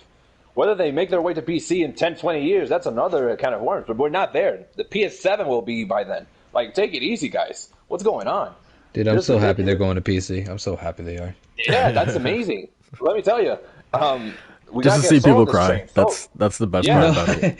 No, not even really just to see like these like weirdo Twitter accounts just kind of go crazy. It's just the fact that PC guys are gonna eat it up. They know that PlayStation's been dominating, that they're gonna eat it up, and that means more money for PlayStation to make great exclusives. I mean, Horizon is the biggest case of that. It had a 250 plus return on investment. So obviously the venture in the PC has been successful for them. And even after those pirates sail the high seas. Yep, they put on those eye patches, raised their flags, and sailed the seas, man. But yeah, man, it's just funny because like, oh man, I saw this video of like this guy holding his copy of Uncharted 4. Oh, and, I know the video you mean. Talking about how like PlayStation like betrayed them or whatever, and it's just like it's just funny. pathetic, man. It's just pathetic. I was laughing so much. I'm a hardcore PlayStation guy. It's PS1. I'm not gonna support them no more. Did he or am I remembering this wrong? Did he also like tag like all the executives as well? He had like at least like 10. He had at least 10 chain posts of just people he was tagging. Jesus Christ, man. And he was like, let's start a petition to tell Jim Ryan to stop putting our games on PC. And I'm like, What? It was so funny. He's like, I don't care how good Horizon Forbidden West looks or is. I'm not playing it. Okay, I'll see you day one, buddy. Right, and he's probably like gritting his teeth, is trying to tell himself that he's not gonna play Horizon Day One. He's probably balling up his fists and trying not to seem like he doesn't want to play the game. Arthur? It's that same energy when people go, I'm not playing a port from a game that came out on the Switch, and then they're like copying it on the side. It's like, yeah, man, the circus ain't here, but you're here. Like, what's happening? What's going on? Like, Yeah, golly, man. so this also kind of ties into a little bit of God of War Ragnarok. So there was a kind of a kind of mistake on Sony's part. I don't know if these were like investors or who it was that put together this slide, but they essentially put God of War Ragnarok, and they just got like fan art from like Google images, and they put it up on the slide as titles. I think planned for like coming soon or whatever. And so that was basically immediately followed up with Corey going on Twitter and putting the picture or the gif of Picard face palming. So I want to propose this question to you guys.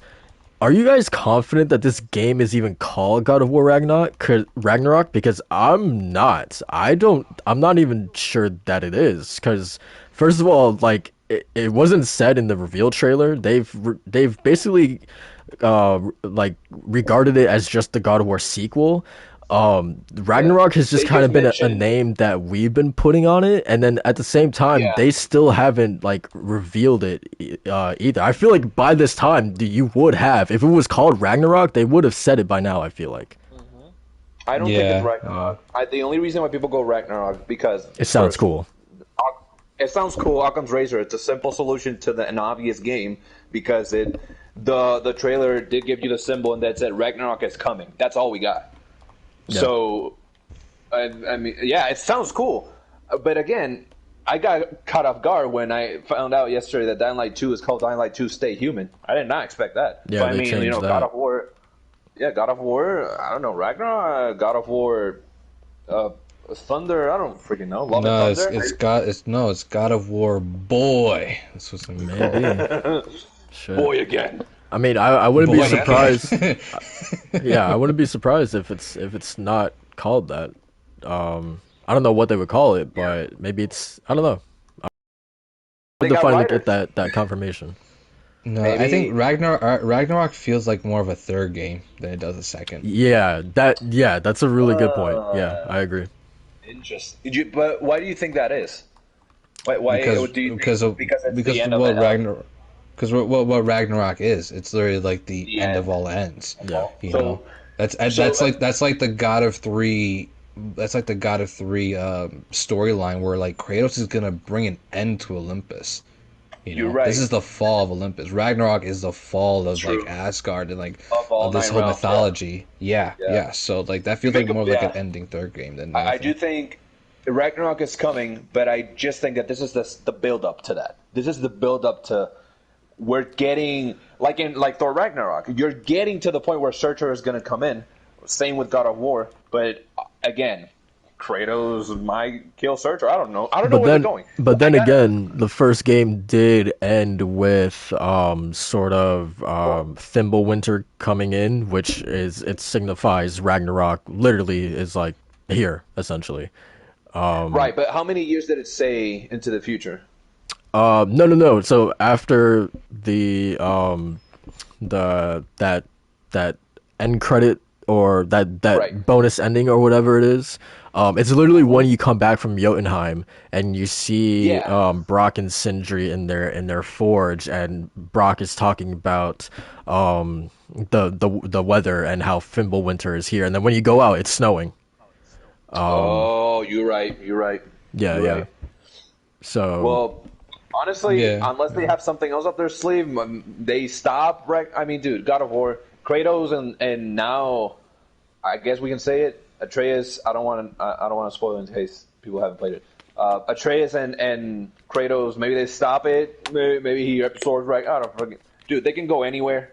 It's crazy. He killed all of Olympus. I don't know what's gonna come next. Honestly, I'm thinking if.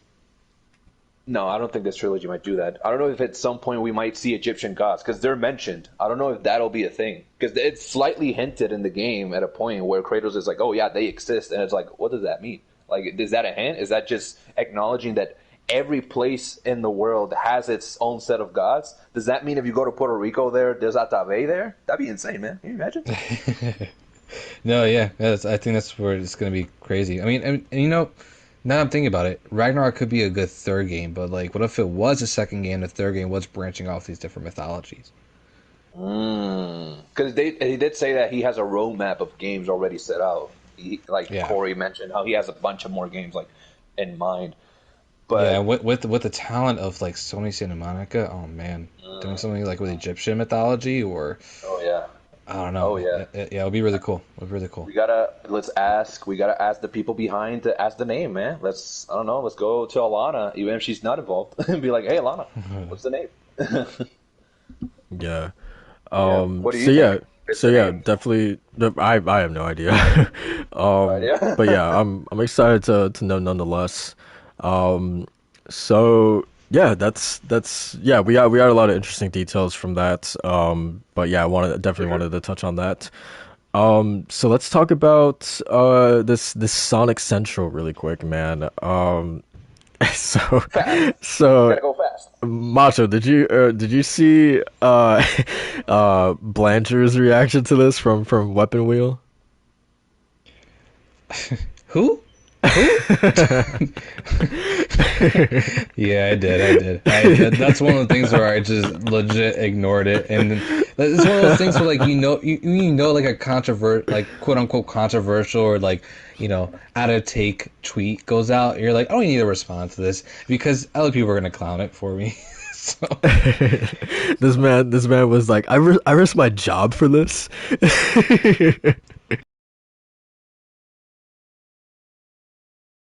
that was funny. I Yeah. couldn't believe it. So basically the biggest things that happened from this was there's a realistic Sonic playing, or like a tall out of place Sonic in like the Olympic Games or whatever, which is we had that, and then a Sonic Colors remastered coming out, Ultimate.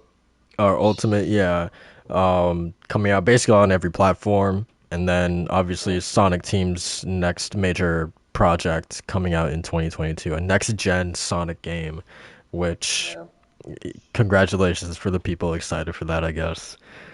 The only thing that I'll say about that, out of everything that was shown, the only thing that got a little bit of interest for me is the way that Sonic is designed, and that little cinematic is interesting because it is like old school Sonic, and the world. Okay, first of all, there's too many Sonic games that we expected something, and y'all know what games those are. But with this new iteration, I wonder if it's just their new fresh take on the series, or if it's like a new fresh take on the character itself. I'm literally not expecting anything. I don't even. Expectations are not something I bring in when I talk about Sonic. Sonic has never.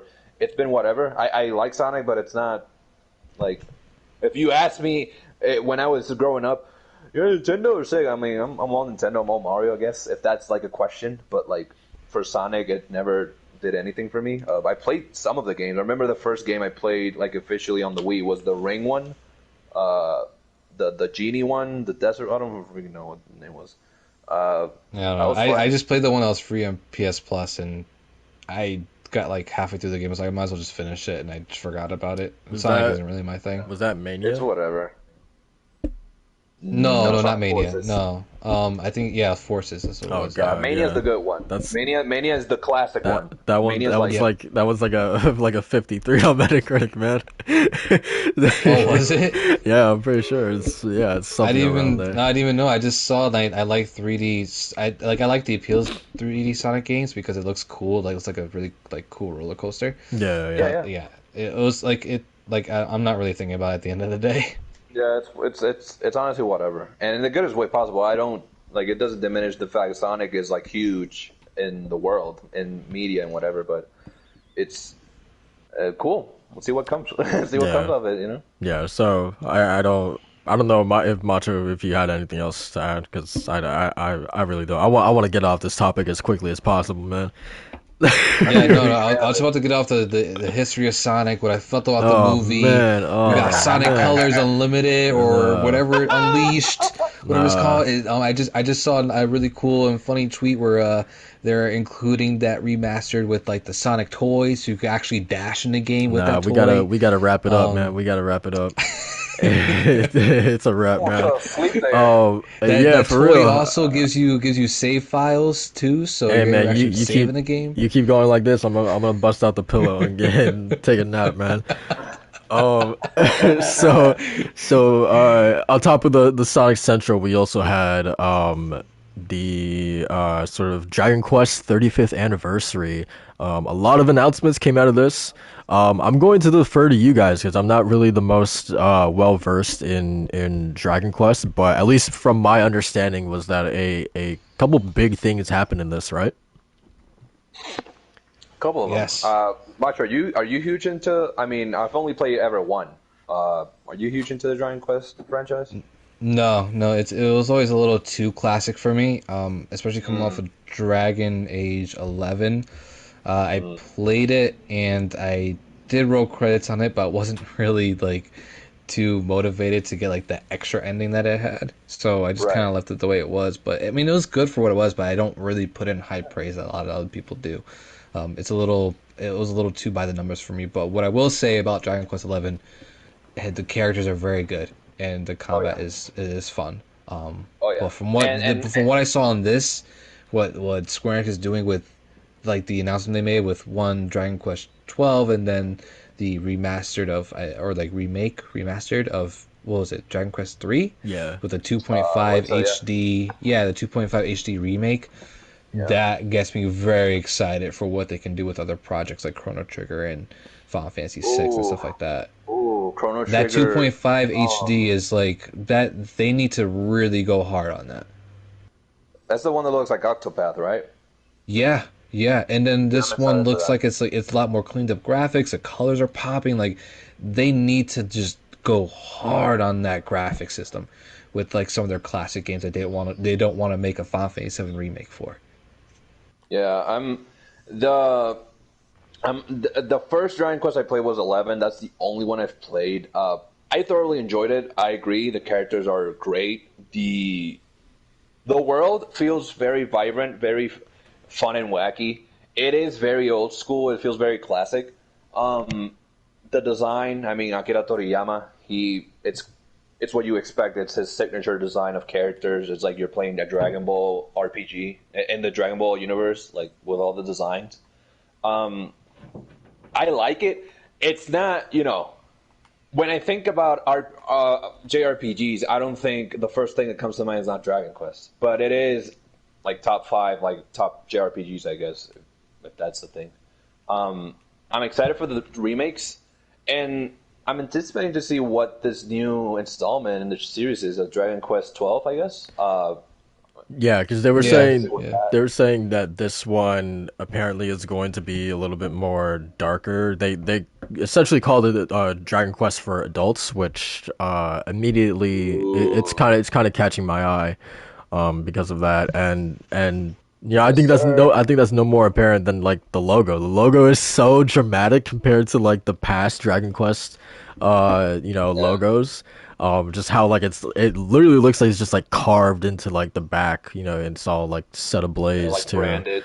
Yeah, yeah, it's really cool. So I'm interested to see what this means because like uh, I don't know because you know how JRPs be with it's the 16-year-old characters saving the entire world. So like Yeah, I don't tough know shonen. if to have kids at the forefront of this or if it's going to be like actual like adults or older people as the main protagonists this time around. I Yeah, mean, But I'm going to give it the benefit of the doubt that is they are going to stick to that. It is like a darker, more adultish Dragon Age because I definitely rolled my eyes when Tales of went in or at least they said they were going that direction with Tales of Berseria. And again, I was just like, all right, whatever. You know, that's just that's just them using like a way to kind of get like the older crowd in that people were in for a while. But I right, actually played the game and it was actually stuck to its word. So and it was actually a very good game. oh yeah, it's pretty dark. Yeah, yeah. So I'm gonna take their word for it that it's gonna be a darker Dragon Age game or Dragon Age, Yeah, uh, Dragon Quest for game. sure. So nice. On the protagonist thing, honestly, they at least when I think Japanese mediums, like I think anime, and I think video games, JRPGs. Sometimes it can be a kid, it can be a teen. It'll still be dark. You'll still see the dark themes, but I'm more worried about the execution. It can be an adult, it can be a kid. Just the execution. How dark is it? Is it just dark for the pure edginess, or is it dark like with purpose? Is it? Is it what contrast can I make? Is it like fairy tale trying to be dark, or is it berserk dark? Like, is it proper dark or not? You know what I mean? Like that kind of. yeah, I still think they should stick with the silent protagonist though, because Yeah, that's what makes it that's what sets it apart from the rest of these JRPGs that kind of come out. Where Tales is definitely a lot more of the character focused. Um, you're essentially playing that if character, anything, and then this one it, feels like more of a blank slate, and it's more unique. I feel. and if it's a silent protagonist this time around, I'd be pretty cool if this next installment is you can customize him or her. Like you can Oh create. yeah, that'd be That'd cool. be pretty cool. But yeah, Yeah, that's pretty much where I stand, and based on that. yeah, yeah. I feel the same way.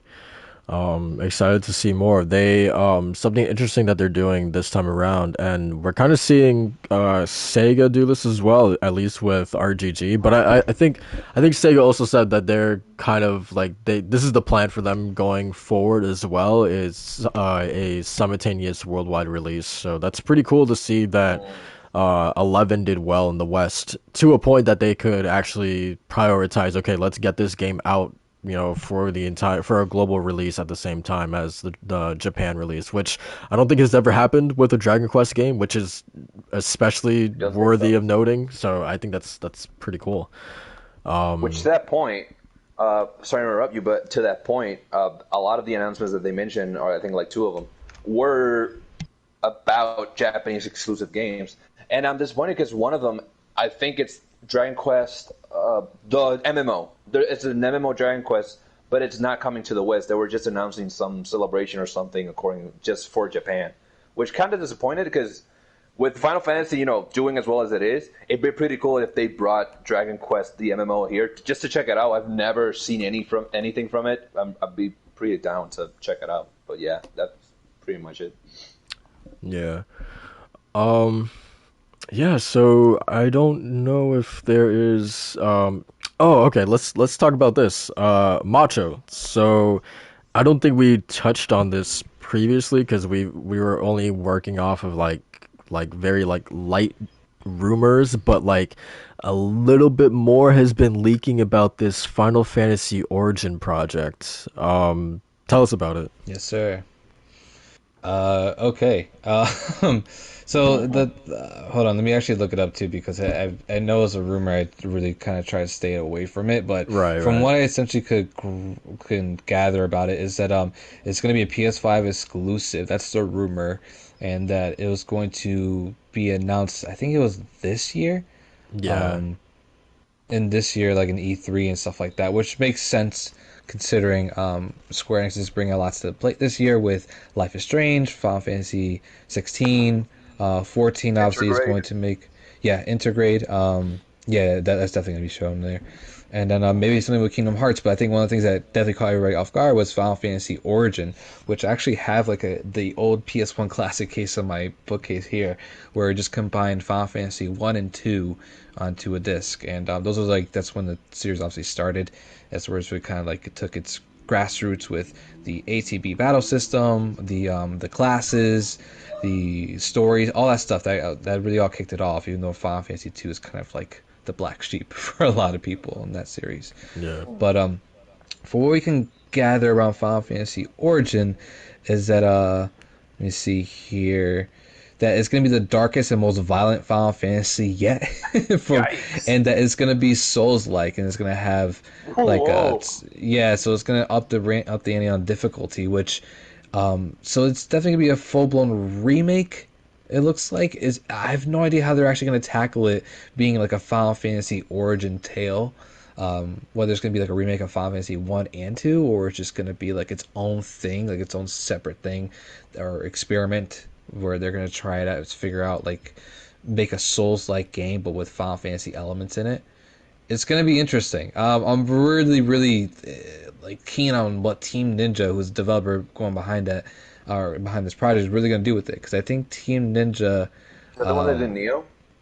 they did Neo, Ninja Gaiden, and they also did the City of Final Fantasy NT. And while the City of Final Fantasy NT wasn't like, it definitely the combat in that is a lot of fun. So I think they're gonna really go on strides here. It's gonna be interesting. I'm really, really like keen on what they're gonna show off first for a Souls-like Final Fantasy game. That sounds cool. Yeah. Whoa, The fact that the sounds fact amazing. the fact that Team Ninja is behind it is really cool. Yeah, I'm looking forward to seeing this. It seems like such a wild pairing, like a mismatch of these different sort of things coming together, but like it's something that I never knew that I needed or that I wanted, and now that I'm hearing it, I'm like, okay, yeah, I want this. You know what I mean? Um, Yeah, yeah. That's where it threw me off too. And I was just like, really? And yeah, then I started thinking about it more. I'm like, oh, wait, this could actually be pretty cool, especially the idea of so the way the Final Fantasy works, at least in like the old ones, was that in Final Fantasy 1 you had to go to these four temples, I believe it was, or something like that. But basically you had to fight monsters in each of these temples. So that's how I could think that they're looking at, like, okay, we can kind of make this kind of like a Souls-like game where you go into these different locations that each are varied and different, and at the end of them you have this gigantic boss that has an effect like on the story itself. And then yeah, so I could definitely see them remaking the first game, now I'm thinking about it more, into like the story and flow of a Dark Souls like game. No question, Macho. Hmm. Yeah, are they both named the same thing in singular or plural, like Origin, Origins, or is one Origin and the other one's Origins? Like, What I'm looking at right now, let me see, it's Final Fantasy Origins. Yeah, and the it's fun. rumor? I think this is Final Fantasy Origin probably. Gotcha. I mean, semantics. I don't know if that means anything. If maybe they're trying to distinguish it No, like yeah, that. I think you're onto something. Yeah. Maybe this one is like a complete spin-off. But yeah, that I mean that'd be insane. Go. Yeah, like a remake of one in a sense. Yeah, I can see where you're going with that. Yeah, yeah. I mean, either way, like Soul said, I didn't know I needed this. Um, I need this now. I want to play it. I want to see how it looks. That's the main thing. Like, what's the world gonna look like? Is it gonna be a world we know already, like a remake, or is it a new completely? I mean, again, there's a lot of common denominators that you look up around all the franchises, titles, and like the world, the chocobos, whatever. I wonder what Yeah, they're no, gonna do. that's the thing about Final Fantasy One. Like, I played it on my iPhone like so long ago, and it stands out from, and like some of its environments, like some of it's obviously a lot of bare bones because like it was like one of the first ones that was created way back then, Yeah, but yeah, yeah. there's some stuff that like really stands out. Like the music is something that's really apparent, and even like the story twist at the end was something I wasn't expecting for a game that was that old, which was really Ooh, cool. So, cool. and yeah, but like there's also just like a lot of really cool callbacks from from some what I'm looking for, sooner Final Fantasy games, or recent Final Fantasy games like Hmm. Matoya's Cave and all that stuff. That's like Matoya's Cave is such a like a standout location in the first game that it's actually in Final Fantasy 14, and it has like an effect, and like it's really cool. So yeah, I'm excited to see like all that kind of like with a new style and purpose now with what Team Ninja is going to be doing. I think it's a lot better than working on Dissidia, to be honest. Yeah, for sure. I can see that. And I love Dissidia, but like to see this, like this is like the creative idea. This is the creative Square Enix I love to see. People say that, like, it's Square Enix milking the franchise, stuff like that. But the thing is, it's not like they're just taking one game, right, Final Fantasy VII, and completely like Final Fantasy VII they're milking, right, because they're doing like a mobile game and they're doing all this stuff with it. But in terms of like the actual, but in terms of like exactly, yeah, they're taking a completely new spin on certain things, which is cool. So yeah, it's exciting to see them. It's exciting to see them do trying different things with the Final Fantasy IP. That's sort of the most exciting thing to me. Like, I would love, for instance, like, I know this isn't the direction that they're going with Origins, but I would love if it was like Lightning as the if they did like a Lightning at the forefront sort of Souls like Final Fantasy game, with her as the main protagonist. Like, I don't know, I would love if they did that. Like let's milk that character, man. Like, let's do that instead. You like Lightning? Hey man, she's the goddess, man. Yeah, that's true. You're right. I can't disagree there. Easy Allies, right? Yeah. They had like this giant like cardboard cutout of her like in the back of their office for the longest time, and they would literally be like they would refer to her as like the goddess or whatever. And they would be like praise Nomura, praise Lightning. So, no, she's cool, man. Lightning is definitely one of my favorites too. People like to like crap all over Final Fantasy 13, but man, that's a special game. People can shut up. All right, man. So I guess that's pretty much the end of the podcast. We had a lot to talk about. We're getting to E3, guys. We're almost there. Yeah, so should be a good time, man. I'm excited to see what comes out from E3. More games. Yes, sir. So yeah, let's get started with these outros. Macho, you got anything planned this upcoming week? What's going on with you?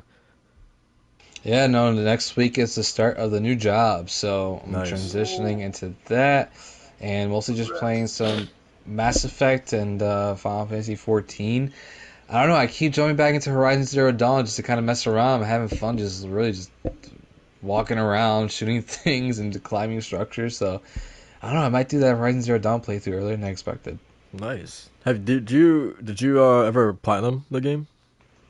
Oh yeah, definitely. Yeah? Okay, cool. Definitely. As soon as I played it, I just never played the DLC, so that's something to look forward to. That's actually a pretty tough DLC. I'm not gonna lie.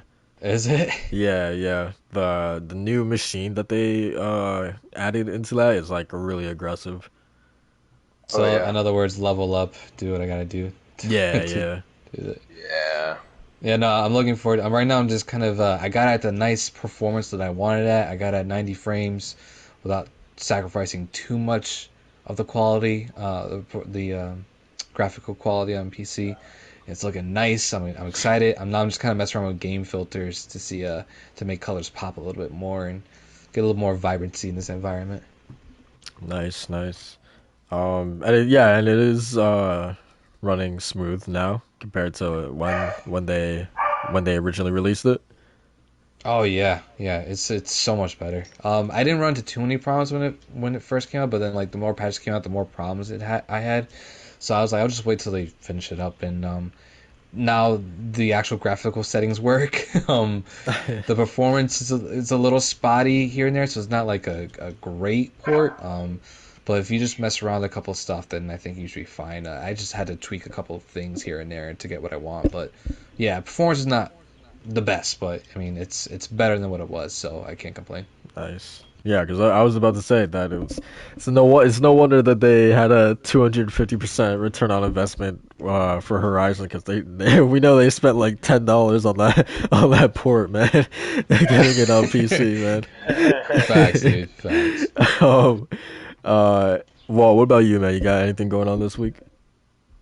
Uh, well, yesterday we got some Dying Light news, and I be on the lookout for at Level One Gaming.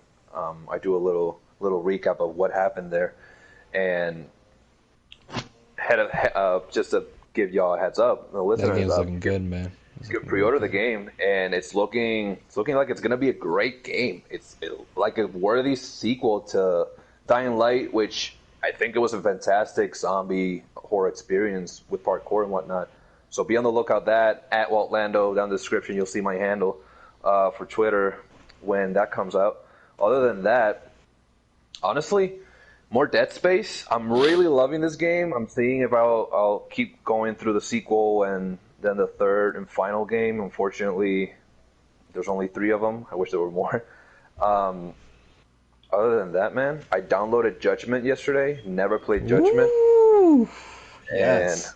I'll be sinking my teeth into that and see how it compares to the rest of RGG's lineup. And I'm pretty excited, man. I'm pretty excited to dive into that. It's a good one, man. It's a good one.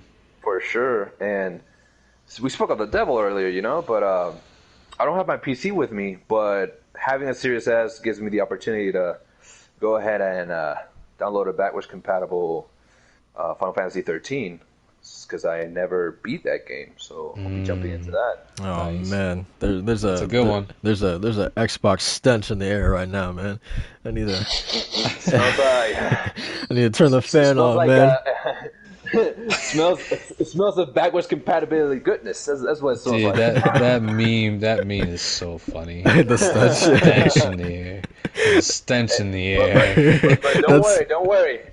It'll smell like the pristine PlayStation 5 soon enough. That's You'll what see. that's It'll- what Jack Move Johnny was saying on God I think the last weapon wheel that he's not gonna play Deathloop because it has the Xbox stench on it.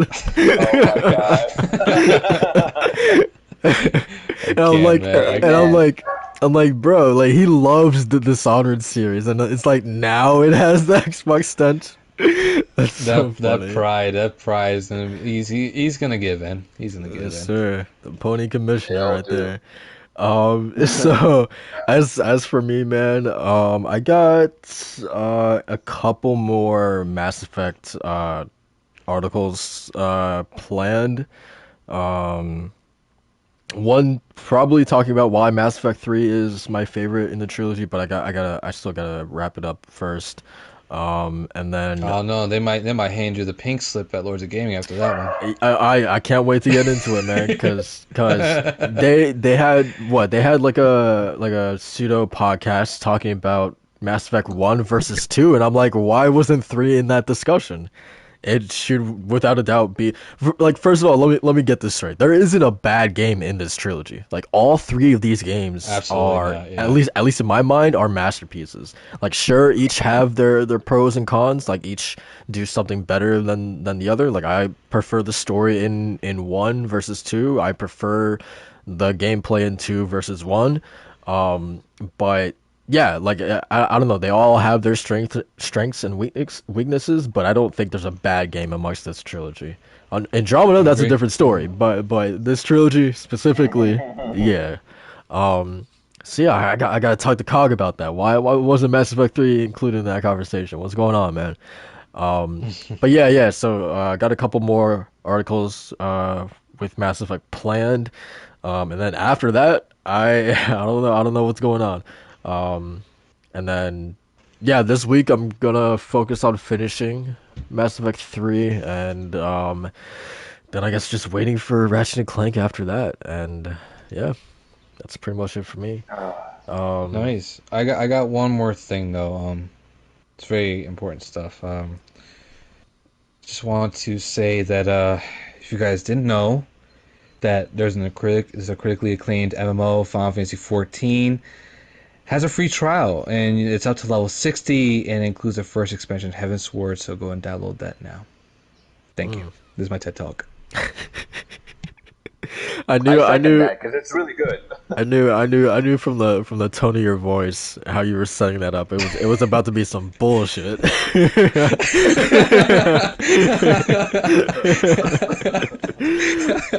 Guys, I wanna. Hey man, gotta Oh praise a good man. word, bro. Gotta praise a Oh good man. word. You like God, what's those people, you like a Jehovah Witness, man, coming to the door, spreading the good word, the good news. If you Golly. didn't know, now you know. Yep. Oh Guys, man. I wanna thank you guys for coming through the podcast. Everyone who stopped by to watch or who are watching afterwards, we appreciate it. Toss us a like and consider subscribing to the channel. We would also greatly appreciate that. That's it for the podcast, and we will see you guys next week. Peace.